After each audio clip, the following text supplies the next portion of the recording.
એક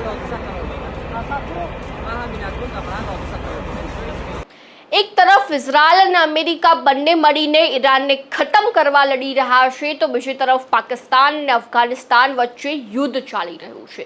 આમ કુલ 5 દેશો વચ્ચે હાલના સમયમાં તણાવપૂર્ણ સ્થિતિ જોવા મળી રહી છે. ખાસ કરીને જો પાકિસ્તાનની વાત કરવામાં આવે તો ગઈ મોડી રાત્રે તેને અફઘાનિસ્તાનમાં એર સ્ટ્રાઇક કરીને તબાહી મચાવી હતી, અને તે જ અંગે ચર્ચા કરવી છે આજે આ વિડીયોમાં. નમસ્કાર, સ્વાગત છે આપનું ક્રાંતિ માર્ગમાં, ને હું છું મિક્ષુ ઠક્કર આપની સાથે.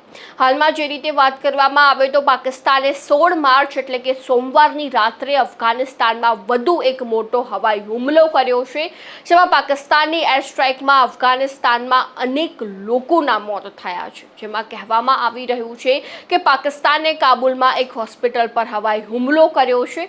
તાલિબાનના પ્રવક્તાએ જણાવ્યું હતું કે કાબુલના નશામુક્તિ કેન્દ્રવાળી હોસ્પિટલ પર પાકિસ્તાની હુમલામાં ઓછામાં ઓછા 400 લોકોના મોત થયા છે અને લગભગ 250 લોકો ઘાયલ થયા છે, જેમાં તાલિબાને આ હુમલાની નિંદા કરી હતી. બીજી તરફ પાકિસ્તાને અફઘાન સરકારના આ આરોપોને ફગાવી દીધા છે. તો પાકિસ્તાને કહ્યું છે કે કાબુલમાં કોઈ પણ હોસ્પિટલને નિશાન બનાવવામાં નથી આવી. હવે આ હુમલો એવા સમયે થયો છે જ્યારે અફઘાન અધિકારીઓએ જણાવ્યું હતું કે બંને દેશોની સરહદ પર ગોળીબાર થઈ રહ્યો હતો, અને આ ગોળીબારમાં અફઘાનિસ્તાનમાં 4 લોકોના મોત પણ થયા હતા. અને બીજી બાજુ એવા રિપોર્ટ્સ પણ મળી રહ્યા છે કે તાજેતરમાં પાકિસ્તાની સેના દ્વારા કાબુલના 9મા પોલીસ ડિસ્ટ્રિક્ટમાં આવેલા એક નશામુક્તિ કેન્દ્ર પર હુમલો થયો હતો, જેમાં ભારે જાનહાનિ થઈ.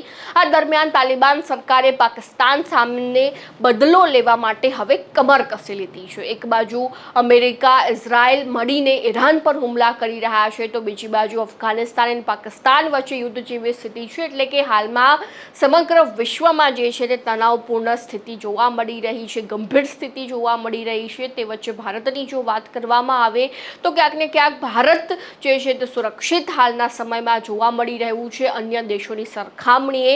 તો હવે જોવું રહ્યું કે વિશ્વમાં આજે તણાવપૂર્ણ સ્થિતિ જોવા મળી રહી છે, તેનું પ્રમાણ ક્યારે ઓછું થાય છે, યુદ્ધ જેવી સ્થિતિ ક્યારે બંધ થઈ જાય છે, અને આ મુદ્દા અંગે તમારું શું કહેવું છે એ પણ અમારા કોમેન્ટ બોક્સમાં જણાવી દેજો, અને ખાસ ક્રાંતિ માર્ગને સબસ્ક્રાઇબ કરવાનું ભૂલતા નહીં.